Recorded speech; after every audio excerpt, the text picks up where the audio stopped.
విడివిడిగా కాకుండా ఒకటే రోజున 13,326 పంచాయతీల్లో ఒకటే రోజున గ్రామసభ తీర్మానాలు జరగాలని కీలకంగా ఆదేశించడమైనది.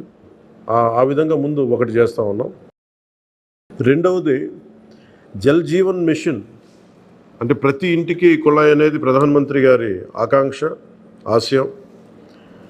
ఏ ప్రభుత్వం కనీసం మానవ హక్కు ఇది.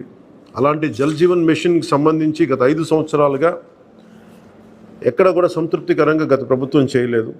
రాష్ట్రంలో గ్రామీణ తాగునీటి సరఫరా ఇది అసలు ఏ స్థాయిలో ఉంది? ఉదాహరణకి జల్ జీవన్ మిషన్ కింద ఒక దాదాపు 27,000 కోట్లు ఖర్చు చేయాల్సి వస్తే గత ప్రభుత్వం 4,000 కోట్లే ఖర్చు చేస్తుంది. ఆ 4,000 కోట్లు ఖర్చు కూడా పెట్టిన విధానం ఏ స్థాయిలో ఉంది?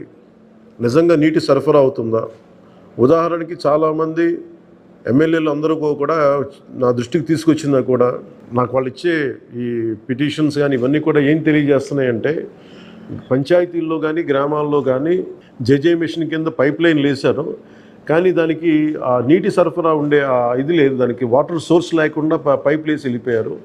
అంటే దీని వెనక ఏమనిపించిందో, నిజంగా ఏదైనా వీళ్ళు డబ్బులు చేసుకోవడానికి పైప్ లైన్ వేసి వదిలేశారన్నది ఆలోచన వచ్చి దాని మీద ఏం ఆదేశించాం పంచాయతీరాజ్ శాఖ ఉన్నతాధికారులందరినీ ఏంటంటే, అసలు రాష్ట్రంలో గ్రామీణ తాగునీటి సరఫరా పరిస్థితి ఎలా ఉంది, ఎన్ని గ్రామాలకి పైప్ లైన్స్ బాగున్నాయి, నీటి సరఫరా స్థాయి ఎలా ఉంది, రోజుకి ఎన్నిసార్లు ఎన్ని లీటర్లు నీళ్ళు వస్తున్నాయి, అలాగే ప్రస్తుత పరిస్థితి తెలుసుకోవడానికి దాదాపు ఒక 12 అంశాల మీద మేము సర్వే చేయమని ఆదేశించాం. దీన్ని పల్స్ సర్వేగా మీ దృష్టికి తీసుకొస్తున్నాం. ఇది పల్స్ సర్వే చేపడుతున్నాం. దీంట్లో వచ్చిన డేటా ఆధారంగా జల్ జీవన్ మిషన్ని కూటమి ప్రభుత్వ ఆధ్వర్యంలో అత్యంత పకడ్బందీగా ప్రణాళిక రచన చేయడానికి ఈ సర్వే నిర్వహిస్తున్నాం.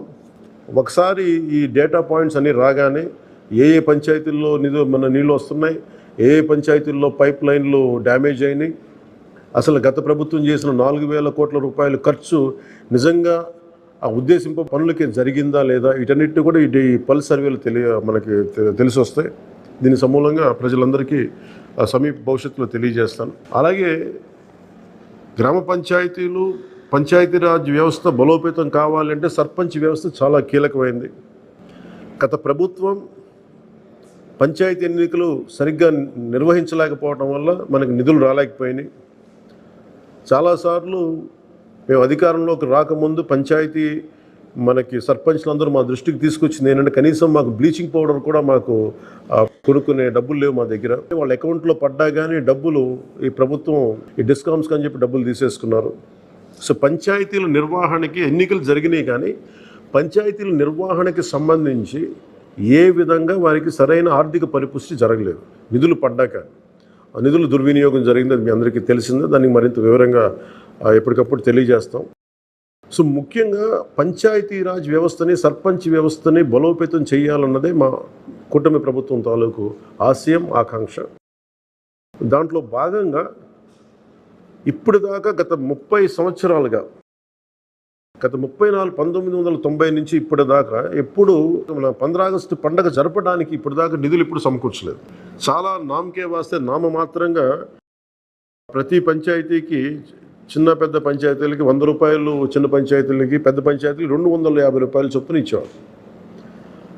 ఒకవైపు ఏమో గాంధీ గారి కలల కన్నా పల్లెలు పట్టుకొమ్మలు అంటూ ఉంటాం, గ్రామీణ స్వరాజ్యం అని మాట్లాడతాం, కానీ ఎన్నికల్లో నిలబడ్డ పంచాయతీ సర్పంచ్కి మటుకు జెండా పండుగ నిర్వహించాలంటే వాళ్ళకి ఇచ్చే డబ్బులు 100 రూపాయలు, 250 రూపాయలు.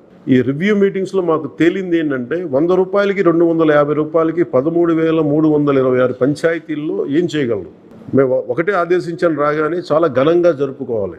గాంధీ గారి ఈ గ్రామ స్వరాజ్యాన్ని నిజంగా మనం ముందుకు తీసుకెళ్లాలంటే ఆ స్టేట్మెంట్ చాలా బలంగా ఇవ్వాలి. 1994లో ఇచ్చిన జీవో 100 రూపాయలు, 250 రూపాయలు, ఒకటి స్వాతంత్ర దినోత్సవానికి, 2 గణతంత్ర దినోత్సవానికి, వాటిని పెంపొందించేలాగా, వాటిని పెంచేలాగా ఒక కీలకమైన నిర్ణయం తీసుకుంది ఈ కూటమి ప్రభుత్వం. ప్రతి ఒక్క పంచాయతీలో సర్పంచులు తలెత్తుకొని సగౌరవంగా జెండా వందనం చేసేలాగా రాష్ట్రంలోని ఎన్డీఏ ప్రభుత్వం నిర్ణయం తీసుకుంది. ఆగస్టు 15న స్వాతంత్ర దినోత్సవ వేడుకల నిర్వహణకు నిధులు కొరత లేకుండా చేశాం. చిన్న పంచాయతీలకి 10,000 రూపాయలు, మేజర్ పంచాయతీ